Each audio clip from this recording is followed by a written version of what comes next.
I always knew Margaret would be successful.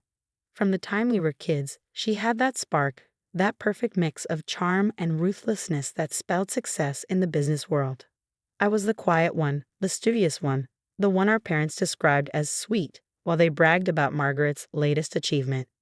My name is Sarah Chen, and this is the story of how I learned that being underestimated can be your greatest advantage.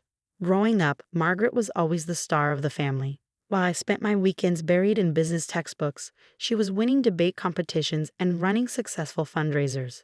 Your sister has a natural talent for business, our father would say, beaming with pride as Margaret counted the profits from her latest school venture. I didn't mind, not really. I had my own dreams, my own plans. While Margaret focused on flash and immediate results, I studied market trends, business psychology, and innovative management techniques. I was playing the long game, even if nobody else saw it. After college, Margaret landed a prestigious position at Anderson & Brooks, one of the top consulting firms in the city. Within 2 years, she was leading her own team. I took a different path, starting at a smaller firm where I could learn every aspect of the business from the ground up. Still working at that little company, Margaret would ask during family dinners, her voice dripping with condescension. "You know I could put in a word for you at Anderson & Brooks. Entry level, of course, but it would be a start." I would just smile and change the subject.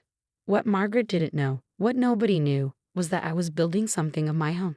Every client interaction, every project, every late night poring over reports was teaching me something valuable. Then came the opportunity that would change everything.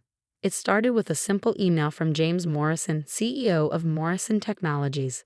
His company was growing rapidly, and he needed help managing the expansion. He'd heard about me through a mutual connection and wanted to meet. I spent weeks preparing for that meeting, analyzing his company from every angle, developing strategies that would help him scale effectively while maintaining the innovation that had made his company successful. The meeting went better than I could have hoped. James was impressed by my thorough understanding of his business and my practical approach to solving his challenges. "You get it," he said, leaning back in his chair. "You actually understand what we're trying to build here." That night, I couldn't wait to share my success with my family. We were having our regular Sunday dinner, and for once I had something that could match Margaret's endless stream of achievements. Morrison Technologies. Margaret's fork clattered against her plate. "James Morrison." "The James Morrison?" I nodded, trying to contain my excitement. "He signed an exclusive consulting contract with me. We're starting next month." The table went silent. Even our parents, who usually hung on Margaret's every word, were staring at me in shock. That's impossible," Margaret sputtered. "Morrison Technologies is worth billions. They wouldn't trust their expansion to someone from a tiny firm like yours."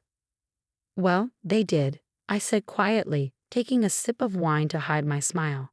Margaret's face went through a series of expressions before settling into something that looked almost predatory. "You know, Sarah," she said, her voice honey-sweet, "this is actually perfect timing. I've been thinking about making a change, striking out on my own. Maybe we could work together on this. You could really use my experience." Warning bells went off in my head. Margaret had never shown any interest in working with me before. But before I could respond, our parents jumped in. "What a wonderful idea," Mom clasped her hands together. "You two working together, it would be perfect. Margaret could handle the important client meetings, and Sarah, you could do all the background work." Dad nodded enthusiastically. "Your sister's right, Sarah. This is too big for you to handle alone. You need Margaret's expertise." I looked around the table, at Mom and Dad's eager faces, at Margaret's calculating smile, and for the first time in my life, I stood my ground. "Thanks, but no thanks," I said firmly. "I've got this handled." Margaret's smile disappeared. "Don't be stupid, Sarah. You've never handled anything this big before. You'll mess it up without my help." "I appreciate your concern," I replied, standing up, "but I've worked hard for this opportunity and I'm going to see it through on my own." I left before they could argue further, but I could feel Margaret's eyes burning into my back as I walked out. The next few weeks were intense but exhilarating. Working with Morrison Technologies was everything I'd hoped for and more. James and his team were receptive to my ideas, and the initial results were promising. Then the whispers started. First, it was just a few odd comments from clients. "I heard you're partnering with your sister on this," one said. That must be exciting. No, I corrected them. I'm handling this independently. But the whispers grew louder. Somehow, word was spreading that Margaret was involved in the Morrison Technologies project. I started getting emails addressed to both of us, meeting invitations that included her name. Finally, James called me into his office, looking concerned. "Sarah, we need to talk," he said, shuffling through some papers on his desk. "I'm a bit confused. I've been getting calls from your sister, discussing our project plans." My blood ran cold. "What?" He slid a business card across the desk. It was Margaret's new card, freshly printed with her own consulting firm's logo. And there, under her name, were the words, "Lead Consultant, Morrison Technologies Project." "She's been reaching out to our board members," James continued. "She seems to know a lot about our strategic plans. Said you had brought her in as a partner." "I did not," I said, my voice shaking. "I would never." "She's very convincing," James said gently. "She had details about our discussions, about the strategies we've been developing." That's when I realized Margaret had accessed my laptop during that family dinner. I'd left it in the study while we ate, and she must have copied my files. All my careful plans, all my strategic analysis, everything I'd worked so hard to develop. She's stolen it all. The next few days were a blur of damage control. I tried to explain to James what had happened, but Margaret had already sunk her claws in deep. She convinced several board members that she was the real business genius behind the strategies, that I was just the detail person who'd helped with the grunt work. It all came to a head at the next board meeting. I walked in to find Margaret already there, perfectly poised in her designer suit, presenting my ideas as her own. As I was explaining to the board, she said smoothly as I entered, "My sister's initial work provided a good foundation, but what you really need is someone with high-level experience to execute these strategies properly." I stood there, watching as she displayed slides I had created, discussed concepts I had developed, all while our parents' words echoed in my head. "This is too big for you to handle alone." When Margaret finished her presentation, she turned to me with a smile that didn't reach her eyes. "Sarah, dear, why don't you share your thoughts? I'm sure you have some minor details to add." That was the moment everything changed. Looking at my sister's smug face, at the board members nodding along with her, something inside me snapped, but not in the way they expected. I smiled back, gathered my things, and walked out without saying a word. Margaret had won this battle. She could have Morrison Technologies, but she just taught me the most valuable lesson of my life. Trust no one. Document everything, and always have a backup plan.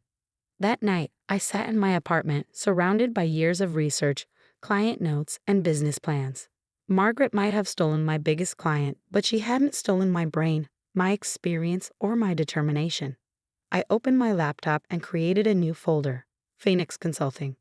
It was time to rise from the ashes. The first thing I did after losing Morrison Technologies was document everything. Every email, every presentation, every strategy document I created. I compiled it all into a detailed portfolio, not for legal action, but for something more valuable, proof of my capabilities. Margaret might have stolen my work, but she couldn't steal my process. I spent the next month rebuilding from scratch. During the day, I continued working at my small firm, but my nights were dedicated to developing Phoenix Consulting.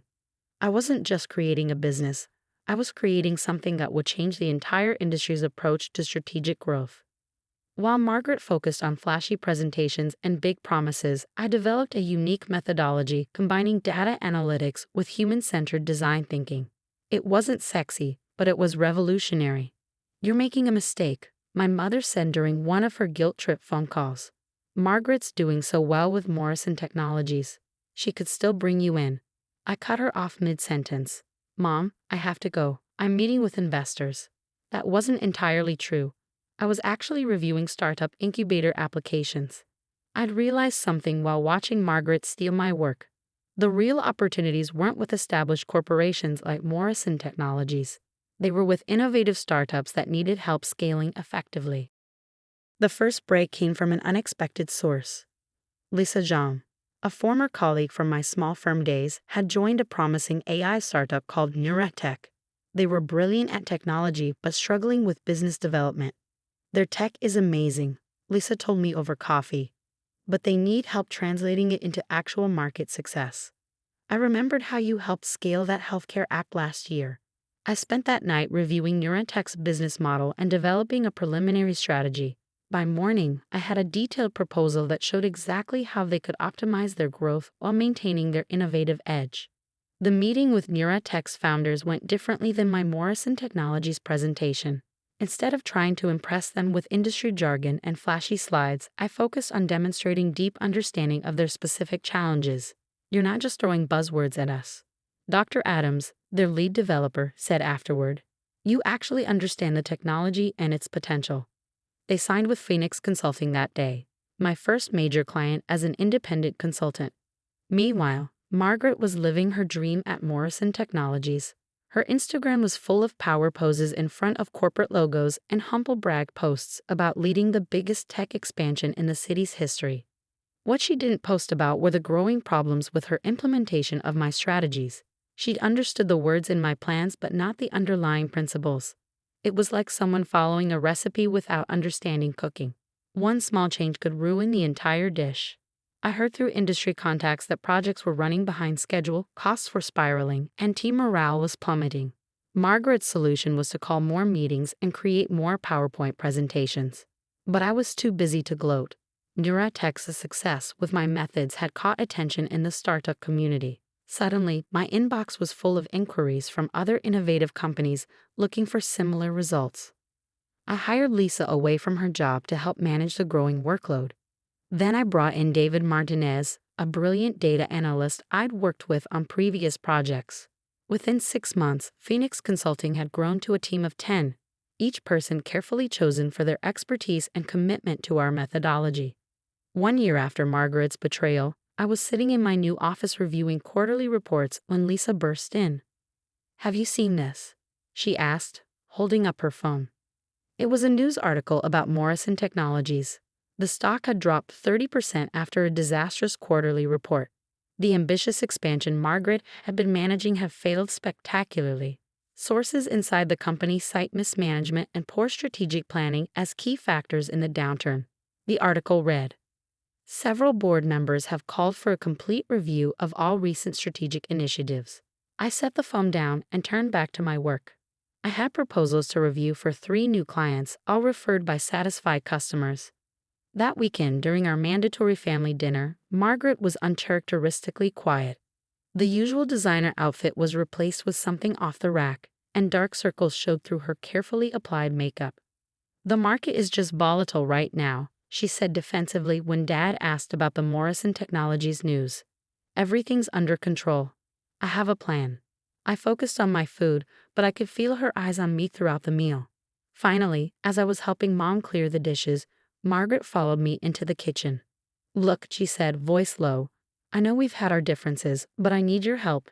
The board is breathing down my neck, and nothing's working like it did in your original plans. I placed the dishes in the sink carefully before turning to face her. Nothing's working because you don't understand the underlying principles. You stole the what but didn't comprehend the why. I can pay you, she pressed on as if I hadn't spoken. Morrison Technologies has a generous consulting budget. No, I said simply. Don't be petty, she snapped, mask slipping. This is business. I need those strategies updated. Those weren't just strategies, Margaret. They were a complete methodology that required understanding the company's DNA, their team dynamics, their true potential. You can't just copy and paste success. Oh, and I suppose you're some kind of business genius now, she sneered. I saw your little startup clients. Playing with companies nobody's ever heard of. I pulled out my phone and pulled up Phoenix Consulting's latest financial report. Here are the numbers for my little company. We're projecting 300% growth this quarter. Every single one of our clients has exceeded their growth targets, and we have a waiting list of companies wanting to work with us. Margaret's face went pale as she looked at the figures. How? That's impossible. You've only been operating for a year. I've been operating my whole life, Margaret. While you were focused on looking successful, I was learning how to create success. Real, sustainable, repeatable success. The next month, everything fell apart for Margaret. The Morrison Technologies board called for an independent audit of all her work. When they discovered most of her strategies were copied from my original proposals and poorly implemented, they terminated her contract immediately. Margaret always seemed more focused on taking credit than delivering results. I overheard one board member tell another at an industry event. The real question is, who actually developed those initial strategies? They were brilliant, just badly executed. I didn't step forward to claim credit. I didn't have to. My success was speaking for itself. Phoenix Consulting continued to grow. We moved into larger offices, expanded our team, and developed new methodologies for different types of businesses. Our client success stories attracted attention from major business publications. The Phoenix Approach: How a Boutique Consulting Firm is Revolutionizing Business Growth, read the headline in Business Weekly. The article detailed our unique methodology and outstanding success rate, featuring interviews with satisfied clients and industry experts. Margaret tried to rebuild her reputation, but her association with the Morrison Technologies failure followed her. She started her own consulting firm, attempting to copy Phoenix's methods, but without understanding the fundamental principles, she couldn't replicate our success. Then came the final blow. James Morrison himself reached out to me. "I made a mistake," he said during our meeting. "I let politics and flashy presentations distract me from what really mattered: actual results. Would you consider taking Morrison Technologies back as a client?" Under new management, of course. I considered it for a moment, then shook my head. I appreciate the offer, but Phoenix Consulting is focused on working with innovative companies that are trying to build something meaningful. I'd be happy to refer you to some other consultants who might be a better fit. The look of shock on his face was priceless. The Sarah Chen of 2 years ago would never have turned down such a prestigious client. But I wasn't that person anymore. Last week, I received an invitation to speak at the annual Business Innovation Summit, the same event where Margaret had once mockingly suggested I could hand out programs. My keynote speech would be about authentic leadership and sustainable business growth. The day before the summit, I received a text from Margaret. "I heard you're speaking tomorrow. Mom and Dad want to know if you can get them VIP passes." I stared at the message for a long moment before replying. "The event is sold out, but I heard they're streaming it online. Registration is $500 per person. Maybe you can expense it to your new company?" Oh wait, perhaps that was petty, but after years of condescension and manipulation, it felt good to finally stand my ground. The morning of the summit, I stood at the podium looking out over a sea of eager faces: entrepreneurs, business leaders, and innovators who were there to learn from my experience. In the middle of my speech about authentic success and sustainable growth, I spotted a familiar face in the back of the room. Margaret had bought a ticket after all. She sat there in her off-the-rack suit, frantically taking notes as I explained the principles she had never understood. Our eyes met briefly, and for the first time in our lives, I saw something new in her expression: respect. After the speech, my phone buzzed with a notification. Margaret had posted on LinkedIn, "Congratulations to my sister Sarah Chen on an inspiring keynote at #BI Summit. Your success is well deserved." I should have listened years ago. I smiled and slipped my phone back into my pocket without responding. Some lessons have to be learned the hard way. Today, Phoenix Consulting has offices in 3 cities and a team of 50 brilliant professionals.